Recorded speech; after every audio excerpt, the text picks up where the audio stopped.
तर रामकृष्ण हरी मित्रांनो, आज होता शबरी माता अखंड हरिनाम सप्ताहाचा 4था दिवस आणि झालता असं माझा पकवाज वाजवणं काही एका बाबाला आवडला नाही. ते डायरेक्ट मला बोल शिकवायला आले.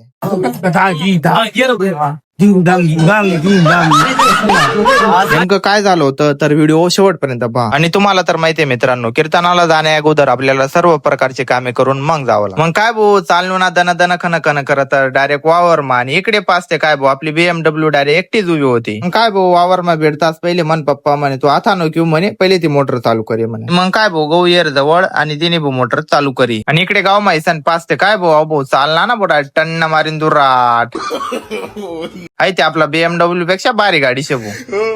नेमकी कोणती गाडी कमेंट करून नक्की सांगा. आणि मग काय भाऊ तेवढ्यात आलो भाऊ सायंकाळी हरिपाठाला. हरिपाठ तर एकच नंबर झालेला होता भाऊ आणि सायंकाळी कीर्तन होतं मुक्ताताई महाराज यांचं. मग काय भाऊ झालं ना चालू कीर्तन मुक्ताताई महाराज यांचं आणि आमचे चोपदार बाबा आणि विनेकरी बाबा पाहना किती भारी नाचता. असा आनंद फक्त प्रमार्थातच भेटतो भाऊ. हा आनंद फक्त खेड्यातली साधी बोळी माणसंच घेऊ शकता. आणि पाहू शकता मित्रांनो मुक्ताताई महाराजांचं कीर्तन असल्यामुळे हजारोने भाविक जमले होते कीर्तनासाठी. आणि कीर्तन झाल्यानंतर आले भाऊ एक बाबा आणि ते म्हणे तो बोल तू तसा नाही वाजवायला पाहिजे होता म्हणे. मी सांगतो तसं वाजवायचा म्हणे तो बोल आता.